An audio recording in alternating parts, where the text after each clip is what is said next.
તમે અત્યાર સુધી સાંભળ્યું હશે કે યુદ્ધ મોટી ખુવારી લઈને આવે, જાનમાલને મોટું નુકસાન થાય, ઇન્ફ્રાસ્ટ્રક્ચરને નુકસાન થાય, કોઈનો આશરો છીનવાઈ જાય, કોઈના પરિવારના સદસ્યોની ખુવારી થઈ જાય, દેશના અર્થતંત્રને નુકસાન થાય. પણ આ અર્થતંત્રને કેટલું નુકસાન થાય છે એ જો સમજવું હોય તો ઈરાનને લઈને જે અત્યારના સમાચાર સામે આવ્યા છે તે સાંભળવા પડે. એક તરફ જે તણાવની યુદ્ધની સ્થિતિ છે અને તેની વચ્ચે વિશ્વના જે મોટા IMF જેવા સંગઠનો છે તેમણે ભારત માટે એવી ધારણા વ્યક્ત કરી છે કે ભારતના અર્થતંત્રને અસર નહીં થાય વિશ્વમાં વધતા તણાવની.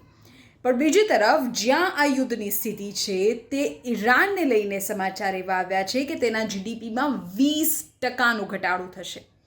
આ 20% ઘટાડો જો આપણે આર્થિક નુકસાનને આંકડામાં આંકીએ તો 13 લાખ કરોડ થાય.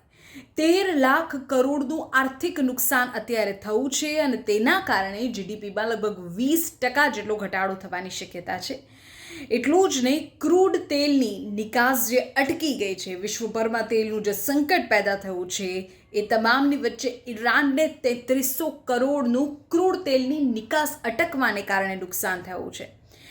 વિશ્લેષકોનું અનુમાન તો એવું છે કે ઈરાનને દેશની સમૂહ પુનર્નિર્માણ પ્રક્રિયામાં લગભગ 10 વર્ષનો સમય લાગશે. એટલે કે ઈરાનને આ યુદ્ધની સ્થિતિ વચ્ચે હવે બેઠું થતાં 10 વર્ષનો સમય લાગશે. અત્યારે તો સીઝ ફાયર છે, હજુ યુદ્ધ પૂરી રીતે તો પૂરું થયું જ નથી. લેબનોન પર હુમલાઓ તો ચાલુ જ છે અને તેની વચ્ચે નિષ્ણાતોનું અનુમાન સામે આવ્યું છે કે અત્યારની પરિસ્થિતિને જોતા ઈરાનને બેઠું થતાં 10 વર્ષ લાગશે.